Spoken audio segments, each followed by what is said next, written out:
Will power اور strong نرز کی بنا پہ آپ نے کرونا وائرس کو ڈیفیٹ دی ہے. اللہ تعالیٰ آپ کو دراز زندگی اور صحت عطا کرے. جناب والا کووڈ-19 جو کہ موجودہ پینڈیمک ہے، اس میں اگر دیکھا جائے تو حکومت نے کافی اقدامات کیے ہیں اور 2 سے 129 تک لیبز لے گئی ہے. اس کے علاوہ آپ نے دیکھا احساس پروگرام کے تحت بھی لوگوں کو بھوک سے بچایا ہے. موجودہ بجٹ میں تمام تر مشکل حالات کے باوجود نیا ٹیکس نہیں لگا اور بہت بہترین بجٹ پیش کیا ہے.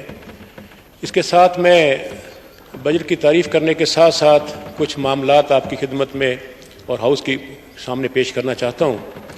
ایک تو ہیلتھ سیکٹر میں جناب والا کچھ چیزوں کی بلیک مارکیٹنگ کی بنا پہ شارٹیج جو ہے اس کا فوری نوٹس لینا چاہیے. اس وقت مارکیٹ میں پلس آکسو میٹر کی پرائس 3 گنا ہو چکی ہے. 10,000 کا آکسیجن گیس سلنڈر 28 سے 30,000 تک چلا گیا ہے. میڈیسن اور وٹامنس کی قیمتیں بڑھ گئی ہیں. اس کے ساتھ ساتھ جو پرائیویٹ ہاسپٹلز ہیں اور پرائیویٹ لیبز ہیں ان کی فیسیں بہت زیادہ ہیں. ایک پرائیویٹ اگر آپ کووڈ-19 کا ٹیسٹ کروائیں تو 7,500 روپے فیس ہے، جو بہت زیادہ ہے. اس کو کم کر کے 2,000 تک لانا ہوگا. اس سے گورنمنٹ کی لیب سے پریشر بھی کم ہو جائے گا. مزید یہ کہ پرائیویٹ ہاسپٹلز میں وینٹیلیٹر اور پرائیویٹ روم کے چارجز بہت زیادہ ہیں. جو وہاں چلے جائیں پھر وہاں سے واپس آنا مشکل ہو جاتا ہے ان کو، کیونکہ وہاں پہ وہ گر بھی ہو جاتے ہیں. اس کے ساتھ ساتھ جناب والا میں یہ گزارش کروں گا کہ ہیلتھ ریگولیٹری اتھارٹی موجود ہے. پلازما بیچنے کی بات آئی تو اس سے میں بہت شرمندگی کا سامنا ہے. آلریڈی ایک قانون موجود ہے، آرگن آپ بیچ نہیں سکتے جسم کا. اس قانون کے تحت 7 سال تک قید بامشقت ہو سکتی ہے. اس موقع پہ اگر چند لوگوں کو بھی بک کر دیا جائے تو ایک اسٹرانگ میسج جائے گا. ابھی تک کوئی ملزم اس میں پکڑا نہیں گیا جس نے پرائیویٹ ہاسپٹل نے یہ کام کیا ہو یا کسی اور شخص نے بیچنے کی کوشش کی ہو. جناب والا اس کے علاوہ جو ہمارا local heavy mechanical complex Taxila ہے، وارڈینس فیکٹریز ہیں اور کاٹیج انڈسٹری ہے، ان کو اگر انوالو کریں تو ہم بہت سارا اکوپمنٹ یہاں خود پاکستان میں لوکلی مینوفیکچر کر سکتے ہیں، جس سے ہماری ڈپینڈنس آن امپورٹ کم ہو جائے گی، بلکہ ہم ایکسپورٹ بھی کر سکیں گے. اس کے علاوہ جناب والا امیون سسٹم بہتر کرنے کے لیے میں گزارش کروں گا جتنے فوڈ آئٹمز ہیں ان پہ ٹیکس 0 کر دیا جائے تاکہ لوگوں کو بالکل سستی چیزیں مل سکیں. ابھی لاکڈس کی بات ہوئی ٹڈی دل کے بارے میں، تو ایک عام مفروضہ ہے کہ اگر اس کو کھایا جائے تو کرونا وائرس کا بہترین دفاع کیا جا سکتا ہے. اس کی اگر ریسرچ کروا لی جائے اور یہ ثابت ہو جائے کہ ٹڈی دل کھانے سے کرونا وائرس کے خلاف مضبوط قوت مدافعت پیدا ہوتی ہے تو پاکستانی قوم خود ہی اس کا تیا پانچا کر دے گی. حکومت کو زیادہ محنت نہیں کرنی پڑے گی. اس پہ بھی حکومت کو غور کرنا چاہیے. علاوہ ازیں جناب والا ایجوکیشن، مجھے خوشی ہوئی کہ گورنمنٹ نے فیصلہ کیا ہے کہ 15 جولائی سے یونیورسٹیز کھولی جا رہی ہیں. 2.5 کروڑ بچے پہلے اسکولوں سے باہر ہیں. چائلڈ لیبر میں اضافہ ہو رہا ہے. تو میری گزارش یہ ہوگی کہ اسکولز کو بھی اور کالجز کو بھی کھولنے کے لیے کوئی ٹائم فریم حکومت کو دینا چاہیے. بے شک آپ ڈیلی 1 کلاس لگا لیں، اس سے بچے تقسیم ہو جائیں گے مختلف کلاسز میں. علاوہ ازیں جناب والا پبلک سیکٹر ڈیولپمنٹ پروگرام میں اگرچہ کافی کچھ رکھا گیا ہے، پوری مسلم امہ کی یونیورسٹیز اکٹھی کریں تو فرانس اکیلے کی یونیورسٹی سے زیادہ ہیں. تو ہمیں اس پہ غور کرنا ہوگا کہ پبلک سیکٹر کی یونیورسٹیز ہر تحصیل سطح پہ بنائی جائے، اور اگر کوئی وسائل کی کمی ہو تو پبلک پرائیویٹ پارٹنرشپ کے تحت بھی قائم کی جا سکتی ہیں. میں اپنی 2 تحصیلیں کمالی اور پیر مل اس کے لیے آفر کرتا ہوں. لوگ موجود ہیں وہاں انویسٹمنٹ کرنے کے لیے. حکومت ان کے ساتھ اگر پارٹنرشپ کرے تو پاکستان میں بہت جلدی یونیورسٹیوں کا جال بچ سکتا ہے. جناب والا اس وقت تقریباً بہت بڑی تعداد میں صرف چائنا میں 28,000 پاکستانی اسٹوڈنٹس ہیں. مجموعی طور پر تقریباً 80 سے 85,000 پاکستانی اسٹوڈنٹس اوورسیز پڑھ رہے ہیں، جس سے پاکستان کا فارن ایکسچینج باہر جا رہا ہے. ہم پہلے ہی مشکل میں ہیں. تو اگر اس کی بڑی تعداد میڈیکل پروفیشن میں باہر جانا گئی ہوئی ہے تو نئے میڈیکل کالج کھولنے کی رستے میں جو رکاوٹ ہے وہ یہاں پہ فیکلٹی کا نہ اویلیبل ہونا اور اسپیشلسٹ ڈاکٹرز کی کمی ہے. میں تجویز دوں گا کہ اسلام آباد میں اسٹیٹ آف دا آرٹ ایک institute of higher education in medical profession establish کیا جائے، جس سے آپ ایک بڑی تعداد میں تمام صوبوں کو بھی کوٹا دیں، اس میں بچوں کو. بالکل بہت مناسب تجویز ہے. اس کے علاوہ جناب والا یہ آپ ایکسپلین کریں اس کا کیا مقصد ہے؟ جی سر. یہ جو آپ کہتے ہیں کہ یہاں ہائر ایجوکیشن ایک میڈیکل انسٹیٹیوشن بنائیں تو اس کا کیا مقصد ہے؟ آپ کیا چاہتے ہیں اس سے؟ سر یہاں پہ اگر انسٹیٹیوٹ بن جائے گا تو اس سے آپ assistant professor associate professor develop کریں گے اور اسپیشلسٹ ڈاکٹر تیار ہوں گے جو آگے چل کے میڈیکل کالجز میں پڑھائیں گے، اور جو بے انتہا پوسٹ خالی پڑی ہوئی ہیں تمام ڈسٹرکٹ ہیڈ کوارٹرز ہاسپٹلز میں اسپیشلسٹ ڈاکٹرز کی وہ فل ہو جائیں گی. جس کی شارٹیج ہے اس کو فل کرنے کے اس کے ایک پراپر پروپوزل بنا کے مجھے دے دیں. جی سر، ہم ٹیک اپ کرتے ہیں ہیلتھ منسٹری کے ساتھ. جی سر میں آپ کو پیش کر دیتا ہوں. اس میں سر ایک اور گزارش ہے، لیجسلیٹو اینڈ جوڈیشل ریفارمز. اس وقت جو ججز کی تقرری کا طریقہ کار ہے، مجھے اس پہ ذاتی طور پر اعتراض ہے. میں سمجھتا ہوں کہ جج جس نے زندگی اور موت کا فیصلہ کرنا ہوتا ہے کسی کا، ضرورت اس بات کی ہے کہ ان کے باقاعدہ ریٹن ٹیسٹ بھی ہوں اور سائیکولوجیکل ٹیسٹ بھی ہو، اور اسپیشلی اس کا ایموشنل جو ہے ٹیسٹ بھی ہونا چاہیے اور سائیکولوجیکل ٹیسٹ بھی ہونا چاہیے، تاکہ اس میں کوئی ایسے لوگ نہ آ جائیں. Especially I Q, E Q, S Q, پی کیو. اس میں اسپیشلی ایس کیو سے مراد ہے اسپرچول جو ہے کوشنٹ، تو تاکہ وہ ویلیوز اور ایتھکس پہ بلیو کرتا ہو. اور ایموشنل کوشنٹ سے مراد ہے کہ وہ اگریسو، جذباتی، غصے والا نہ ہو، جس سے اکثر ہم نے دیکھا عدالتوں میں جو رویہ ہوتا ہے. اس سلسلے میں یہ اسپیشل جوڈیشل ریفارمز کی جائیں. بہت ساری پوسٹیں خالی ہیں ججز کی، 4 سال لگ جاتے ہیں ہائی کورٹ میں، 4 سال سپریم کورٹ میں. مہربانی کریں، آبادی کے لحاظ سے کرائم بڑھ گیا ہے لیکن ججز کی تعداد میں اضافہ نہیں ہوا. ججز کی تعداد میں بھی اضافہ کیا جائے اور اس کے ساتھ ساتھ خالی پوسٹ بھی فل کی جائیں. جناب والا، اس موقع پر میں یہ بھی گزارش کرنا چاہوں گا کہ جیل مینول میں بھی ریفارم کرنے کی ضرورت ہے. ہمارے بہت سارے سیاسی رہنما جیل میں جاتے ہیں اور بڑے ارادے کرتے ہیں، واپس آتے ہیں جیل کو بھول جاتے ہیں. تو میں سمجھتا ہوں کہ ہر شخص کو، جو سیاست دان ہے، اس کو جیل میں جانا، اس کا آنا جانا رہتا ہے. یہ بھی ہماری ڈگری ہوتی ہے. اس سلسلے میں انڈر ٹرائل قیدی پاکستان میں 2/3 ہیں. انڈر ٹرائل 2/3 کئی دنیا میں نہیں ہوتے. میکسیمم لوگوں کو بیل کا رائٹ دیا جائے. اور اس کے ساتھ ساتھ ملاقات، لانڈری، آپ کا یہ barber shop, post office, utility store, family ملاقات، مشقت کا پراپر معاوضہ، ان کے ٹرائل جو رک جاتے ہیں ان کی سپیڈ، کمپنسیشن. 10 سال کے بعد بندہ باہر رہا ہو کے آتا ہے، اس کو کچھ ملتا نہیں ہے. اور بندہ جب قیدی ہوتا ہے وہ اس سے زیادہ اس کی فیملی بھگت رہی ہوتی ہے. فیملی کے لیے کوئی پیکج ایسا نہیں ہے. ان کو فنی تعلیم، اس لیے indoor sports, library, internet, video calling phone. اگر ویڈیو کالنگ فون ہو جائے تو اس سے بھی میرا خیال ملاقات کا پریشر کم ہو سکتا ہے. جناب والا، انوائرمنٹ، ماحولیات بہت امپورٹنٹ ہے. اس وقت جو سٹنٹنگ کا ایشو ہے اس میں 50% وہ ہیں جو ایئر پولیوشن کی بنا پر بچے ہیں، ان کے لنگز جلدی گیس آکسیجن کھینچتے ہیں. آکسیجن ہوگی نہیں تو کہاں سے آئے گی؟ اس سے ان کے برین کو ڈیمیج ہو جاتے ہیں اس سے. تو میں یہ گزارش کروں گا کہ بہت زبردست آئیڈیا تھا 10 بلین ٹری سونامی، تو وہ کووڈ-19 کی وجہ سے متاثر ہوا ہے منصوبہ. اس وقت آپ کی کینالز، آپ کے موٹر ویز، آپ کے ہائی ویز، آپ کا ریلوے ٹریک سارے درختوں کے بغیر نظر آتے ہیں. حکومت کو ادھر توجہ دینی چاہیے. سرکاری زمینیں وہاں پہ موجود ہیں اور ان محکموں کو انوالو کر کے، ساتھ پرائیویٹ سیکٹر کو انوالو کر کے پیچز میں اس کو درخت آپ لگا سکتے ہیں. اس کے علاوہ جناب والا، یہ جو آپ دیکھیں ایون موٹر ویز کے ساتھ ساتھ آپ کو نظر آئیں گے برکس کلنز جو ہیں، بھٹے جو ہیں اینٹوں کے، انتہائی زہریلا کالا دھواں نکل رہا ہے. اس سے جو ہمارے ملک میں سانس اور پھیپھڑوں کے مریض ہیں ان کی زندگی کو اور زیادہ خطرہ ہے. کووڈ-19 کے ساتھ بھی اس کو لنک کیا جا سکتا ہے. انوائرمنٹ ایکٹ 2016 اور 17 موجود ہے لیکن اس پہ عمل نہیں ہو رہا. جناب والا، مہنگائی بہت بڑا امپورٹنٹ ایشو ہے. اس پہ پیٹرولیم کی قیمتیں 1/3 ہونے کا فائدہ عوام تک ٹرانسفر نہیں ہوا، چونکہ جو مینوفیکچررز ہیں، ان کے کارٹلز ہیں، ان کی قیمتیں اب کم نہیں ہوئی. اس پہ SECP اور کمپٹیشن کمیشن آف پاکستان کا جو فیلئر ہے اس کو ٹیک اپ کیا جائے اس ایشو کو، اور ان کی قیمتیں نیچے لائی جائیں.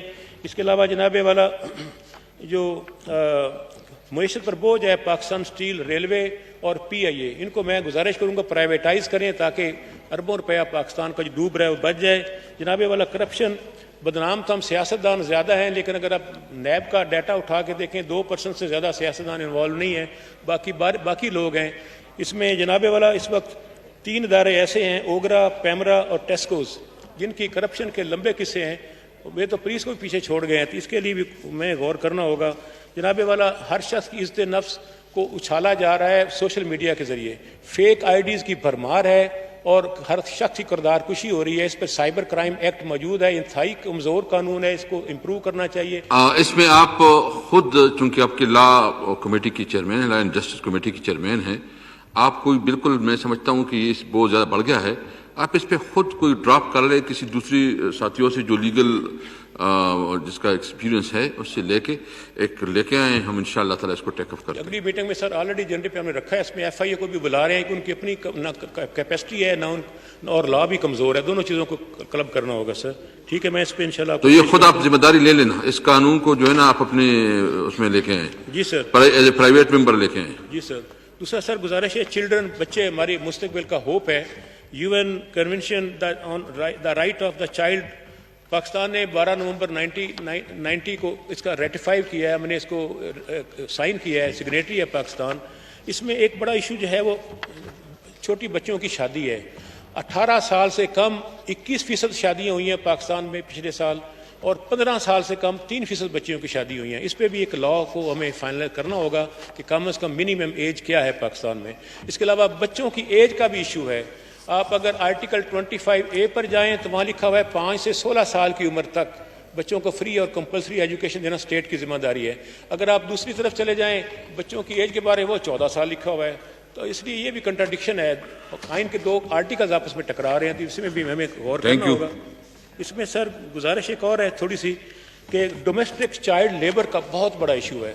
اشرافیہ کے گھروں میں غریبوں کے چھوٹے بچے ان کے امیروں کے بچوں کو سنبھال رہے ہیں, یہ کرائم ہے بہت بڑا. اس کے بارے میں ایک ہمارے پاس ایک پرائیویٹ ممبر بل آیا تھا, وہ آپ کے پاس ہے؟ نہیں سر میرے پاس نہیں, وہ انٹیریئر کے پاس گیا ہوگا میرے کو. اس کی اسٹیٹس معلوم کر لیں تاکہ نیکسٹ اس میں ہم لے کے آئیں. مشتاق صاحب ان کی اسٹیٹس معلوم کریں کہ وہ کون سی کمیٹی کی, میرے خیال میں وہ ہیومن رائٹس کمیٹی کے پاس ہوگی. پھر اس وقت فیڈرل لا اویلیبل ہی نہیں ہے سر. اور کووڈ-19 کے حوالے سے میں ایک اور بات کرنا چاہوں گا کہ پاکستان میں نیشنل سطح پہ مینٹل ہیلتھ ایکٹ ہی نہیں ہے. پنجاب اور KPK نے 2 لا بنائے ہیں 2 سال پہلے, لیکن اس میں بھی بہت کمپریہنسو لاز نہیں ہیں. تو ہم چاہتے ہیں کہ نیشنل سطح پہ بھی, کیونکہ سائیکولوجیکل سپورٹ اور ول پاور کے بغیر آپ کورونا وائرس کو ڈیفیٹ نہیں دے سکتے, میڈیسن صرف نہیں روک سکتی. اس سلسلے میں سائیکولوجیکل سپورٹ کے لیے نیشنل ایکشن پلان میں بھی سائیکولوجیکل سپورٹ اور مینٹل ہیلتھ کوئی پالیسی کو ایڈ کیا جائے اور مینٹل ہیلتھ ایکٹ بھی بنایا جائے. جناب والا فراہمی بجلی ایک بہت بڑا ایشو ہے. آپ نے تو ماشاءاللہ جتنی باتیں کی نا, آپ خود اس کے لیے کوئی محنت بھی کرے, کوئی دفتروں میں کوئی اپنا بھی کوئی بنا لے, لا منسٹری کے ساتھ کرے, پارلیمانی منسٹری کے ساتھ کرے, کیونکہ جو آپ باتیں کر رہے ہیں یہ بالکل جینون ہے اور بالکل ہونا چاہیے. تو آپ جو پروپوزل دے رہے ہیں اس پروپوزل کو آپ خود لے کے پرسو کر لیں, ہم آپ کے ساتھ ہوں گے انشاءاللہ. جناب اسپیکر, میں نے پرائیویٹ ممبر بل موو کیا ہوا ہے, ہاؤس کے اندر پڑا ہوا ہے وہ مینٹل ہیلتھ ایکٹ پر. سارے جناب والا فراہمی بجلی, گورنمنٹ کہتی آن لائن اسکول پڑھیں بچے, جب بجلی نہیں ہوگی انٹرنیٹ کیسے ہوگا. اس لیے میرے اپنے حلقے میں 250 آبادی ہے بجلی کے بغیر, تو میں یہ گزارش کروں گا کہ 2020 آ گیا ہے, کم از کم یہ فیصلہ حکومت کرے کہ سارے دیہات میں 5 گھروں تک جو آبادی ہیں ان کو بجلی فراہم پرائورٹی بیس پہ کی جائے. یہ فنڈامنٹل رائٹ ہے اور کانسٹیٹیوشنل رائٹ ہے سر. اس میں ایک اور گزارش کروں گا کہ میرے حلقے میں سر کوئی فاسٹ ٹرین نہیں جاتی. اس میں ننکانہ صاحب بھی ہے جو بہت بڑا ہب ہے آپ کے ریلیجیس ٹورزم کی, اور جنا والا, کمالیہ, شورکوٹ ایئر بیس بھی. تو ریلوے کو ہدایت ہونی چاہیے کہ فاسٹ ٹرین چلائے. جناب والا اکانومی کی جو بات کروں گا, مائکرو فنانس کا مارک اپ بہت زیادہ ہے, ان کا سروس چارجز بہت زیادہ ہے. حکومت نے 8% تک مارک اپ لانے کی کوشش کی ہے سارے بینکس کا, لیکن مائکرو فنانس کے سروس چارجز کو ریڈیوس نہیں کیا گیا, اس کو بھی کم کیا جائے. اس کے علاوہ جناب والا کراپ اور اینیمل انشورنس کی کئی دفعہ بجٹ میں بات ہوئی ہے.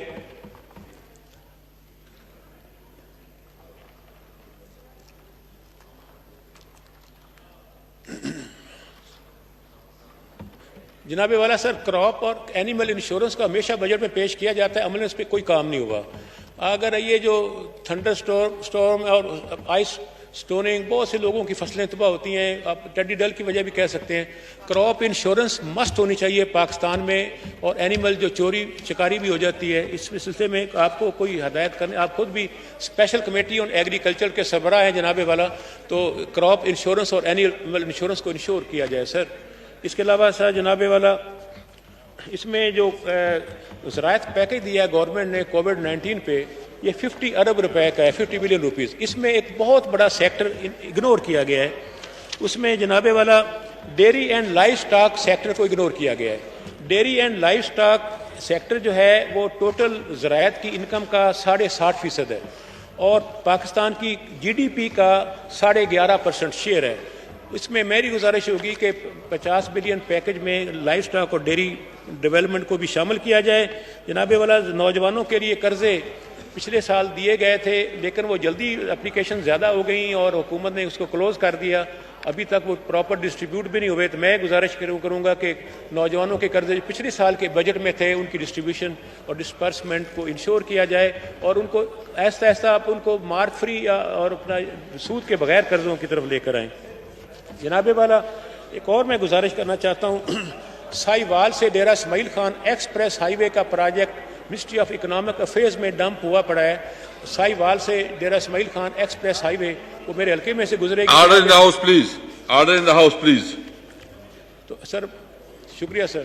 تو ساہیوال سے ڈیرہ اسماعیل خان چونکہ ساری سڑکیں جو ہے نا نارتھ سے جنوب ساؤتھ کی طرف جا رہی ہیں، یہ پہلی سڑک ہوگی جو ایسٹ سے ویسٹ کی طرف جائے گی، جو کم از کم 6-7 میجر روڈز کو آپس میں انٹر لنک کرے گی. اس سلسلے میں اس کی بھی منسٹری آف اکنامکس سے ایشین ڈیولپمنٹ بینک کے ساتھ وہ پروجیکٹ. Thank you sir. میں اپنی بات کو کنکلوڈ کرتے ہوئے ایک تو گزارش یہ کروں گا کہ ایک تو میں پارلیمنٹ لاجز کی بات کرنا چاہتا ہوں. جناب سارے یہاں معزز ممبران بیٹھے ہوئے ہیں، ہمارے 6 بلاکس ہیں سر، 7 بلاکس ہیں. ہر کے پورچ میں کچھ ہمارے معزز ارکان کی گاڑیاں پارک ہوتی ہیں، بارش میں ہم بھیگتے ہوئے اندر جاتے ہیں، بھیگتے ہوئے باہر آتے ہیں. جناب والا یہ کوئی واضح order in house please, order in house please. اس کے بعد جو ہے نا میں سرور خان صاحب کو موقع دوں گا کیونکہ وہ جو جہاز کا واقعہ ہوا ہے اس کا رپورٹ پیش کرنا چاہتے ہیں. جی پلیز. جناب میں گزارش کر رہا تھا کہ پارلیمنٹ لاجز کی، اس میں 7 بلاکس ہیں، ہر کے پورچ میں مستقل گاڑیاں پارک ہیں. اس کو سی ڈی اے کا ڈائریکٹ اٹھانے سے جناب چاہتا ہے. بارش میں اور دھوپ میں سارے ارکان اسمبلی 2 کو چھوڑ کر بھیگتے ہوئے آتے ہیں. اس پہ سختی ہونی چاہیے. وہاں کے آپ میرے ساتھ ڈسکس کر لیں، جو کرنا ہے انشاءاللہ کر لیں گے. سر کیفیٹیریا انتہائی سب اسٹینڈرڈ فوڈ دے رہا ہے، وہاں پہ سرونٹ کوارٹرز کی بری حالت ہے، اس کی طرف آپ خود کسی کو وزٹ کریں. جناب اس کی مجھے ریٹن میں دے دیں. بالکل ہم کرتے ہیں اس کے اوپر جو بھی کرنا ہے اس کے اوپر کریں گے. جی سر. بس وائنڈ اپ کریں پلیز. جی سر میں وائنڈ اپ کرتا ہوں. سر اس میں گزارش یہ کروں گا کہ پاکستان کے آئین میں آرٹیکل 8 سے 28 تک فنڈامنٹل رائٹس کو انشور کیا گیا ہے، ہیومن رائٹس کو، اور 29 سے لے کر 40 تک جو ہے پرنسپلز آف پالیسی ہیں. سر جناب والا کانسٹیٹیوشن ہمارا بہترین کانسٹیٹیوشن ہے، کئی جگہوں پہ لیجسلیشن نہیں ہوئی، مسنگ پارٹ ہے. نمبر 2 لیجسلیشن ہے تو سبارڈینیٹ لیجسلیشن نہیں ہوئی اور ڈیلیگیٹڈ لیجسلیشن نہیں ہوئی. Rules of procedure and conduct of business نہیں بنائے گئے. اس سلسلے میں بھی ہمیں پارلیمنٹ ہے، یہ ہمارا مقصد ہی بنیادی طور پر. سر 750 لاز ہیں، صرف بچوں پہ 96 لاز ہیں پاکستان میں، صرف فیڈرل 31 لاز ہیں بچوں پر، جن کی کنسالیڈیشن کی ضرورت ہے. اس سلسلے میں نے کئی بل بھی یہاں ہاؤس میں 100+ بل میں نے پیش کیے ہیں، لیکن اس پہ بڑی کچھ دوستوں نے ہمیں کہا کہ اب کیا ٹائم ہمارا ہاؤس کا ضائع کر رہے ہیں. یہی کام تو ہم کرنے کے آئے ہیں سر. ہم نالیاں سولنگ نہیں بنانے آئے، ہم یہاں قانون کو بہتر کرنے آئے ہیں. جناب والا اس سلسلے میں میری گزارش ہی ہوگی کہ consolidation of law, delegated legislation اور پوسٹ لیجسلیٹو اسکروٹنی، ان 3 چیزوں کو پرائورٹی دی جائے. ہماری پارلیمنٹ کا مین فنکشن ہی یہی ہے لیجسلیشن. تو میں ریپیٹ کرتا ہوں کنسالیڈیشن. یہ ذمہ داری میں آپ کی کو حوالہ کرتا ہوں، آپ خود اس کو پروسیڈ کروا دیں اور جو ہماری سیکریٹریٹ کی آپ کے ساتھ ہیلپ چاہیے میں سیکریٹریٹ کو انسٹرکشن دیتا ہوں کہ وہ آپ کو سپورٹ کرے اور آپ کو ہیلپ کرے. جی شکریہ. تھینک یو جی. تھینک یو جی. سرور خان صاحب.